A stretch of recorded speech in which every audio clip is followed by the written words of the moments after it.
Assalamualaikum warahmatullahi wabarakatuh. Perkenalkan, kami dari kelompok 5 kelas 12D. Nama saya Feziana Suwahilia. Nama saya Devanya Ramadanti. Nama saya Syarif Muhammad Aska. Nama saya Rio Jeremy. Selamat menyaksikan. Hai semuanya. Gimana nih kabar kalian? Semoga baik selalu ya. Hari ini kita mau ajak kalian semua berkunjung dan melihat salah satu pengrajin kayu yang ada di Bandung. Kalian penasaran nggak nih? Yuk ikutin kita terus. Nah, ini kita mau berangkat dari sekolah menuju lokasi pengrajin kayunya. Tadi kita melewati Pasar Caringin dan sekarang kita melewati makam Caringin. Lokasi pengrajin kayunya terletak di Jalan Bopo berseberangan dengan Rumah Sakit Santosa. Jaraknya sekitar 2 km dengan durasi kurang lebih 8 menit. Oh iya, pengrajin kayu merupakan orang yang memiliki keterampilan dan mengolah materai kayu untuk membuat elemen-elemen kebutuhan suatu bangunan seperti pintu, jendela, lemari, dan interior lainnya. Hai, kita udah nyampe wawancara di tempatnya. Kita udah sampai nih di lokasinya yang bernama Batra Jaya Kusen. Kita langsung aja yuk wawancara pemiliknya.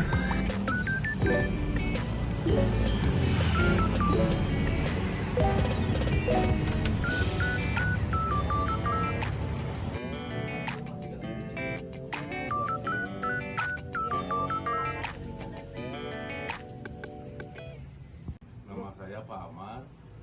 Saya pengrajin kusen, pintu jendela, alat-alat bangunan, sama interior dari mulai lemari pakaian, lemari dapur, kitchen set, sama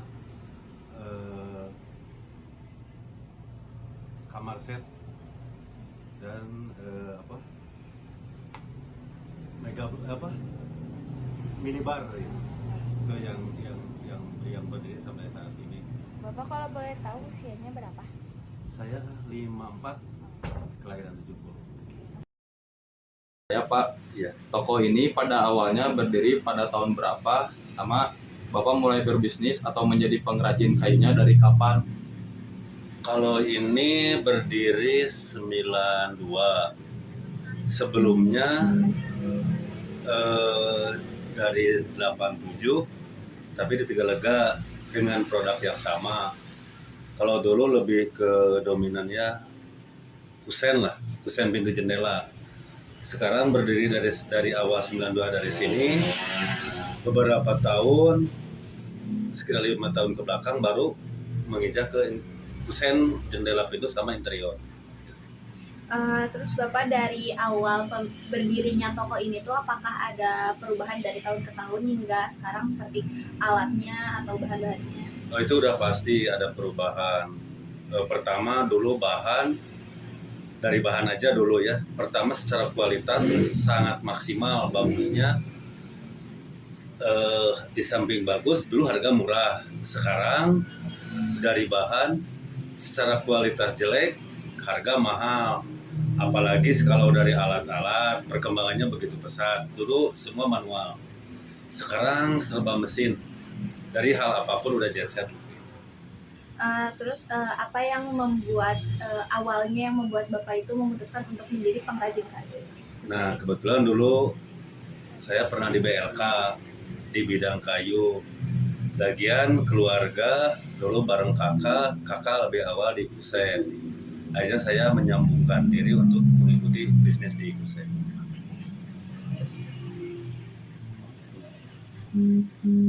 Di pertanyaan selanjutnya Pak, Bapak menjual produknya kisaran harga berapa sampai dengan berapa?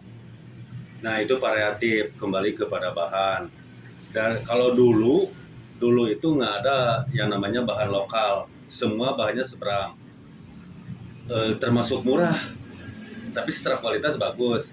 Sekarang masih bertahan di kayu seberang, kayak Kalimantan, Sulawesi, Papua, Aceh itu ada bahan-bahan tertentu kayak merbau, bongkire, kamper, terus maranti.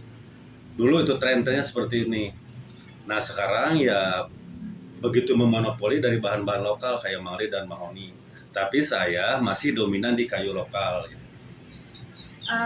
Untuk penjualannya nih Bapak, penjualan produk Bapak ini hanya menggunakan penjualan offline melalui toko ini saja atau sudah melalui online di sosial media? Kalau dari dulu sampai beberapa tahun ke belakang semua masih tetap offline. Sempat menjalani online tapi kurang begitu berhasil. Jadi mungkin bertahannya di toko ini. Ya, ya betul. Baik Bapak, terima kasih banyak ya Pak. Sama-sama ya. Bapak mau bertanya lagi, apa jenis kayu yang sering Bapak gunakan dalam membuat produk-produk Bapak? Jenisnya yang paling sering itu Kampar Samarinda, Borneo, sama Meranti. Tapi kalau jenisnya sangat banyak lah. Pertama yang sangat tinggi harganya itu Merbau. Yang kedua Mengkilai. Yang ketiga Kamper. Ada Jati, ada Borneo juga. Yang termurahnya sekarang lokal namanya, yaitu jenisnya Manglit sama Mahoni.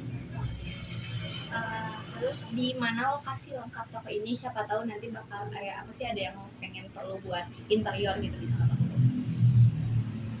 Jalan Raya Popo Cirangra nomor 486 Bahtera Jaya Pusat. Kayak tadi. Pertanyaan selanjutnya, Pak, siapa pemilik toko ini? Terus siapa target pasarnya? Nama saya Pak Ahmad ya, sebagai pemilik. Targetnya lebih ke perorangan ya. Karena kalau melayani pemborong besar itu tidak begitu lancar dalam segala halnya gitu. Jadi lebih ke perorangan lah itunya, peminatnya itu. Terus pertanyaan selanjutnya sama kapan toko ini didirikan? Kalau didirikan awalnya sama saya itu di 92. Ya, 92. Sebelumnya sudah ada di Tegalaga dari 87. Oh, mungkin kalau di toko ini mah meneruskan dari yang Tegalaga itu. Ya, dari Tegalaga itu dulu dibongkar tempatnya, ya pindah ke sini.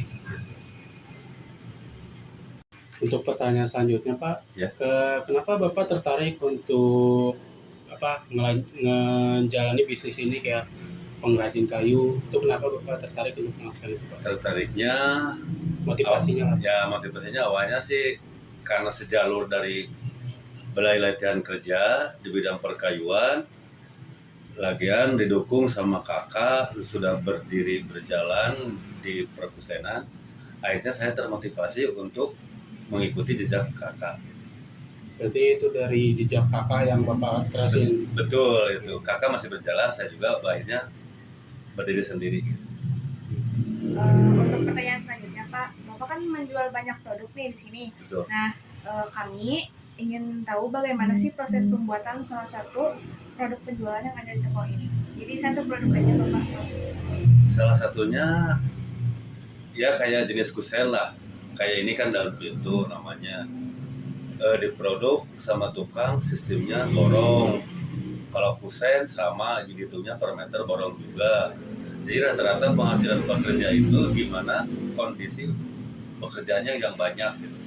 Kadang-kadang yang kerja itu sehari bisa mencapai 500.000 yang kerja dari produk yang dibikin mereka. Kalau boleh tahu Bapak di sini punya karyawan nggak? Karyawan ada, cuman kebetulan sekarang seminggu kan, jadi pada libur. Sekarang ya kalau dulu banyak lah sampai 7 orang. Sekarang tuh karena kondisinya berat lah, nggak begitu ramai, akhirnya diminimalisir menjadi 2 orang. Kalau mau lihat pekerjaannya salah satu nggak apa-apa ya, itu aja video yang di luar karena itu bentuknya interior. Itu aja video nggak apa-apa. Oke. Ya. Bapak makasih. Masih banyak Pak. Ya.